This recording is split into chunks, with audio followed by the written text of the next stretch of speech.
Happy Saturday morning. I'm Ashley Moore, and welcome into the Prep Rally.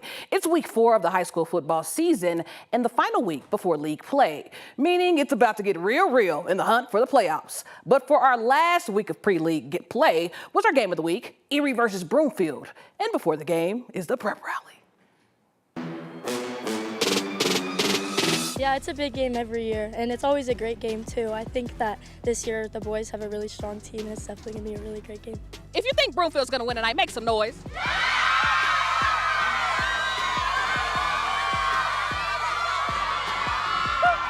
And if you think Erie's going to win, make some noise.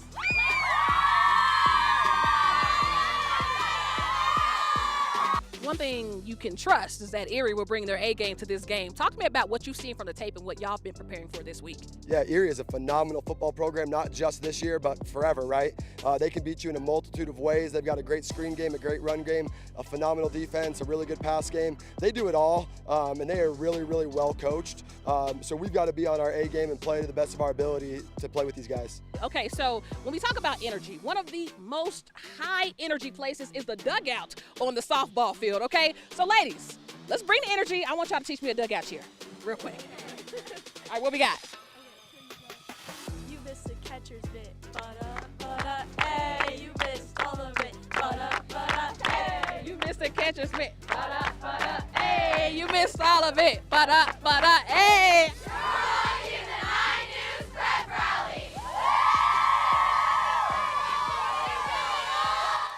But to the game, it's a rivalry these kids live for. Broomfield versus Erie in a rematch of the 2022 state semifinals. And it could be one of the last times we see this matchup as Erie moves up to 5A. But let's get into these highlights. Friday Night Lights game of the week, senior year. Let's do something, baby. Quarter gets it to Donovan O'Brien, who shakes off one defender, but not Brendan Fitch. He pokes it out, and Broomfield's Elliott Les comes up with the fumble. Eagles ball. Now that would lead to a Maxwell Marchie field goal to put the Eagles up 3-zip. All right, so less than 3 minutes to go in the quarter. Erie ball when Ward airs it out downfield, but to the wrong man. Mason Smiley comes up with the INT. Broomfield ball again. But Erie would get on board with the field goal in the second quarter, leading 6-3 in the first half. All right, so to the first drive of the second half. Erie going for it on 4th and long. Ward back to pass and finds Gabe Simmer wide open down the sideline for the first touchdown of the night. Erie takes a 13-3 lead. Very next drive, Eagles need offense. Darian Jackson flush out of the pocket, and he lets it go downfield to Gio Toledo, and he ain't open. But what a snag. Eagles still couldn't convert. So to the fourth we go. Broomfield with a last-ditch effort, but Erie's Dylan Fireball calls game. And Erie stuns Broomfield for the second year in a row. Here's quarterback Ronan Ward on the only touchdown of the game, coming on a 4th and long. On that 4th and long, this man right here, so we were in like an attached look. We ran a post wheel. Both of their safeties went with the post, and so I just looked and I was like, he's wide open. So I threw it to him. We scored. We won the game. So. Oh, it felt amazing, especially with Blake gone and all the talk about you can't do it without Blake. It's all Blake. Just proving them wrong, proving that we got depth, we got the guys, we got the talent. We work hard. We got it in on. Well, over at Echo Park was a big rivalry as Ponderosa Mustangs took on the Chaparral Wolverines. End of the first half, Pondo QB Coulter Espinoza surveying the field before finding Cole Barnes, who gets up there inside the 10. Ensuing play, and it's Espinosa again, finding who? Barnes again, makes the diving catch under his defender. But to the very first play of the second half, Espinosa looking, but runs out of time as Brett Hale and Dominic Corday get the sack, but it's a strip sack. Jackson Mosier scoops it and scores it for the Wolverines' first touchdown of the night. Very next kickoff, and it's short, gets a good bounce when Max Mervin comes up with it, and watch him go bobbing and weaving through defenders like Floyd Mayweather in the ring and right into the open field before finally being brought down inside the 30.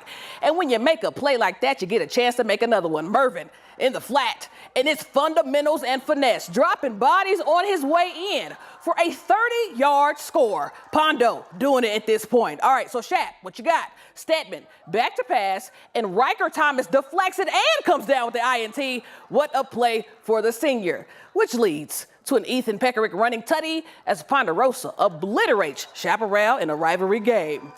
Well, to flag football now as the Arvada West Wildcats took on Columbine for the Jeffco League title. A West ball, Sailor Swanson in at QB, and watch this. Oh, what a catch from Sarah Walker, mossing 2 girls in the process, 13-zip in the first.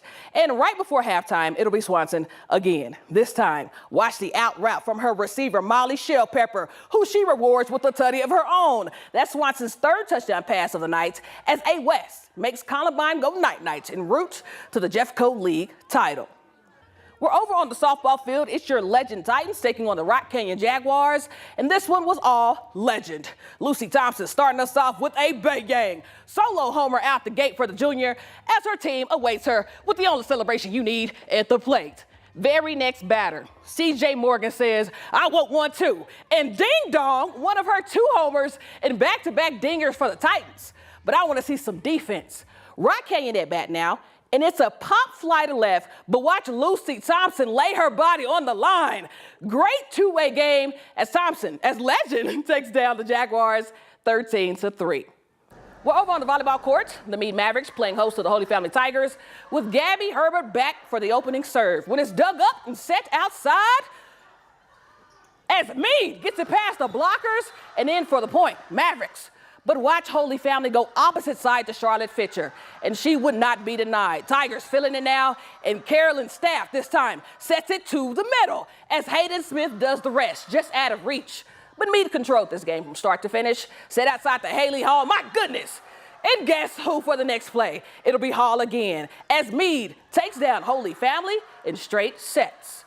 And now to a video sent from a viewer. Watch closely. Jefferson Academy taking on Colorado Academy. And sophomore Mason Spicer goes the distance on a free kick. And then again from half the distance, ending the night with a hat trick and a 4-1 Jaguars win. Congrats, fellas. Wow, watching that, I don't feel like I did anything this week. What?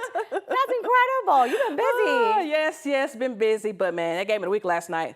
Great showing. I mean, everybody. Not even just the game of the week. Everybody shows that each week. So, I enjoy celebrating them here. I love it. We'll love to do it. We'll do it again in an hour.